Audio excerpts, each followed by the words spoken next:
നമസ്കാരം, പ്രവാസ് മലയാളിയിലേക്ക് സ്വാഗതം. ഇന്നത്തെ പ്രവാസ ലോകത്തെ വാർത്തകൾ ഒറ്റനോട്ടത്തിൽ. UAE-യിൽ ബുധനാഴ്ച 735 പുതിയ COVID-19 കേസുകൾ കൂടി UAE ആരോഗ്യ പ്രതിരോധ മന്ത്രാലയം റിപ്പോർട്ട് ചെയ്തു. 538 പേർ രോഗമുക്തി നേടി. 3 മരണങ്ങളും റിപ്പോർട്ട് ചെയ്യപ്പെട്ടിട്ടുണ്ട്. രാജ്യത്ത് 80,000 പുതിയ COVID-19 ടെസ്റ്റുകൾ നടത്തി. മൊത്തം ടെസ്റ്റുകളുടെ എണ്ണം 7.2 ദശലക്ഷത്തിലധികമായി ഉയർന്നിരിക്കുകയാണ്. ബുധനാഴ്ച റിപ്പോർട്ട് ചെയ്ത 735 കേസുകൾ കഴിഞ്ഞ 100 ദിവസത്തിനുള്ളിലെ ഏറ്റവും ഉയർന്നതാണ്. മെയ് 27-ന് റിപ്പോർട്ട് ചെയ്ത 883 കേസുകൾക്ക് ശേഷം ഇതാദ്യമായാണ് ഇത്രയധികം കേസുകൾ ഒറ്റ ദിവസം സ്ഥിരീകരിക്കുന്നത്. ഇതോടെ രാജ്യത്ത് ഇതുവരെ സ്ഥിരീകരിച്ച COVID-19 കേസുകളുടെ എണ്ണം 71,540 ആയി. 62,029 പേർ ഇതുവരെ രോഗമുക്തി നേടി. 387 പേർ മരിച്ചു. നിലവിൽ 9,124 പേരാണ് ചികിത്സയിൽ കഴിയുന്നത്. കുവൈറ്റിൽ 667 പേർക്ക് കൂടി കോവിഡ് സ്ഥിരീകരിച്ചു. ഇതുവരെ 86,478 പേർക്കാണ് വൈറസ് ബാധിച്ചത്. ബുധനാഴ്ച 552 പേർ ഉൾപ്പെടെ 78,209 പേർ രോഗമുക്തി നേടി. ഒരാൾ കൂടി മരിച്ചതോടെ രാജ്യത്തെ കോവിഡ് മരണം 535 ഉയർന്നു. ബാക്കി 7,734 പേരാണ് ചികിത്സയിലുള്ളത്. 92 പേർ തീവ്രപരിചരണ വിഭാഗത്തിലാണ്. 4,425 പേർക്കാണ് പുതുതായി കോവിഡ് പരിശോധന നടത്തിയത്. അഹ്മദി ഹെൽത്ത് ഡിസ്ട്രിക്റ്റിൽ 183 പേർ, ഹവല്ലി ഹെൽത്ത് ഡിസ്ട്രിക്റ്റിൽ 136 പേർ, ക്യാപിറ്റൽ ഹെൽത്ത് ഡിസ്ട്രിക്റ്റിൽ 130 പേർ, ഫർവാനിയയിൽ 125 പേർ, ജഹ്റയിൽ 93 പേർ എന്നിങ്ങനെയാണ് പുതുതായി കോവിഡ് ബാധിതരായത്. ഖത്തറിൽ ഇന്നലെ 211 പേർക്ക് കൂടി കോവിഡ് രോഗം സ്ഥിരീകരിച്ചു. 228 പേർക്ക് രോഗമുക്തിയുണ്ടായി. നിലവിലുള്ള ആകെ രോഗികൾ 2,901 24 മണിക്കൂറിനിടെ 4,914 പേരെയാണ് പരിശോധിച്ചത്. ഇതുവരെ 6,34,745 പേരെ പരിശോധിച്ചപ്പോൾ 1,18,994 പേർക്കാണ് ആകെ വൈറസ് ബാധ സ്ഥിരീകരിച്ചത്.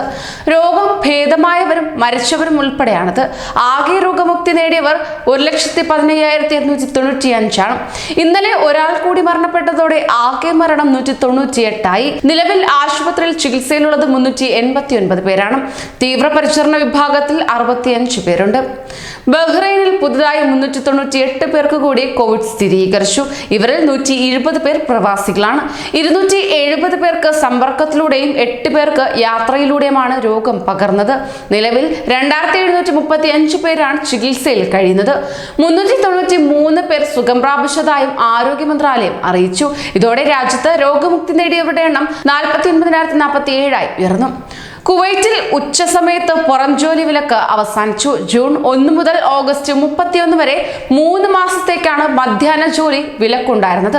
ഈ കാലയളവിൽ രാവിലെ 11 മുതൽ വൈകിട്ട് 4 വരെ സൂര്യതാപം ഏൽക്കുന്ന തരത്തിൽ തുറന്ന സ്ഥലങ്ങളിൽ ജോലി ചെയ്യാനോ ചെയ്യിപ്പിക്കാനോ അനുമതി ഉണ്ടായിരുന്നില്ല. രാജ്യത്ത് ചൂട് കനക്കുന്ന ഈ മാസങ്ങളിൽ തൊഴിലാളികൾക്ക് സൂര്യതാപം പോലുള്ള അപകടങ്ങൾ ഏൽക്കാതിരിക്കുന്നതിനാണ് പതിവ് പോലെ ഇക്കുറിയും മധ്യാഹ്ന പുറം ജോലി വിലക്ക് ഏർപ്പെടുത്തിയത്. എന്നാൽ വിലക്ക് ലംഘിച്ച് തൊഴിലാളികളെ കൊണ്ട് പുറം ജോലി ചെയ്യിച്ച സംഭവങ്ങളും ഉണ്ടായി. മാൻ പവർ അതോറിറ്റി നടത്തിയ പരിശോധനയിൽ ഇത്തരം നിരവധി നിയമലംഘനം റിപ്പോർട്ട് ചെയ്യപ്പെട്ടു. സ്മാർട്ട് മെഷീൻ ഉൾപ്പെടെ സംവിധാനങ്ങളുമായാണ് അധികൃതർ പരിശോധനയ്ക്കിറങ്ങിയത്. വിവിധ കമ്പനികൾക്ക് പിഴ ചുമത്തി.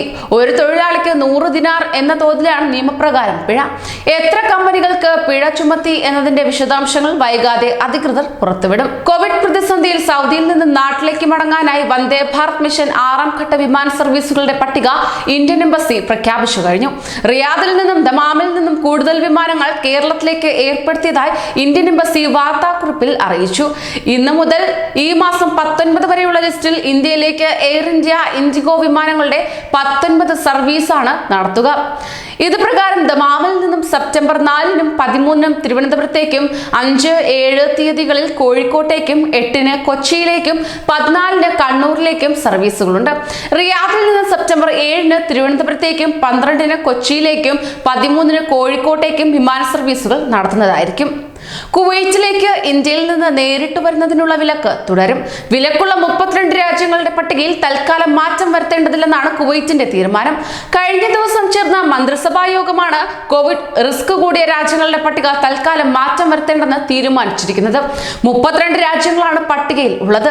ഇവിടെ നിന്ന് നേരിട്ട് കുവൈറ്റിലേക്ക് വരുന്നതിനാണ് വിലക്ക് ഏർപ്പെടുത്തിയിട്ടുള്ളത്.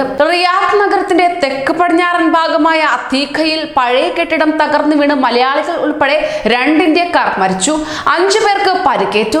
നഗരത്തിലെ മൊത്ത ചില്ലറ വ്യാപാര കേന്ദ്രങ്ങളിലൊന്നായ അത്തീക്കയിൽ പച്ചക്കറി മാർക്കറ്റിന് സമീപം ചൊവ്വാഴ്ച രാത്രി 11:30 സംഭവത്തിൽ പാലക്കാട് എലിമ്പിലാശ്ശേരി സ്വദേശി നാലംകണ്ടം മുഹമ്മദാണ് മരിച്ചത്. മരിച്ച മറ്റൊരാൾ തമിഴ്നാട് സ്വദേശിയാണ്. തകർന്നു വീണ കെട്ടിടാവശിഷ്ടങ്ങൾക്കിടയിൽപ്പെട്ട 2 പേരും തൽക്ഷണം മരിച്ചു. കോവിഡ് അനുബന്ധ ചിലവുകൾക്കായി ഫ്ലൈ ദുബായ് യാത്രക്കാർക്ക് സൗജന്യ ചികിത്സാ പദ്ധതി വാഗ്ദാനം ചെയ്തു. വിമാനയാത്രയ്ക്കിടെ കോവിഡ് രോഗബാധ ഉണ്ടാകുന്നവരുടെ ചികിത്സാ ചിലവുകൾക്ക് 1.3 കോടി രൂപ വരെയും, അതായത് 6 ലക്ഷത്തിലേറെ ദിർഹം വരെയും, കൂടാതെ ക്വാറന്റൈൻ ചിലവുകൾക്ക് ദിവസം 9,000 രൂപയുമാണ് ഫ്ലൈ ദുബായ് വാഗ്ദാനം ചെയ്തത്. കോവിഡ് മൂലം നിർത്തിവെച്ച അന്താരാഷ്ട്ര വിമാന സർവീസുകൾ സൗദി പുനരാരംഭിക്കുന്നു. അതോടൊപ്പം സൗദിക്ക് പുറത്തു നിന്നുള്ളവരെ രാജ്യത്തിനുള്ളിലേക്ക് പ്രവേശിപ്പിക്കുന്നതുമായി ബന്ധപ്പെട്ട നിബന്ധനകൾ പ്രസിദ്ധീകരിച്ചു. 7 ദിവസം ഹോം ക്വാറന്റൈനും 7 ദിവസം വീട്ടിലെ ക്വാറന്റൈനുമാണ് നിർദ്ദേശിച്ചിരിക്കുന്നത്. സൗദിയിലേക്ക് വരുന്നവർ ആരോഗ്യ നിർദ്ദേശങ്ങൾ പാലിക്കുമെന്ന് കരാറിൽ ഒപ്പിട്ട് നൽകേണ്ടതാണ്. കൂടുതൽ പ്രവാസി വാർത്തകൾക്കായി ഈ ചാനൽ സബ്സ്ക്രൈബ് ചെയ്യൂ.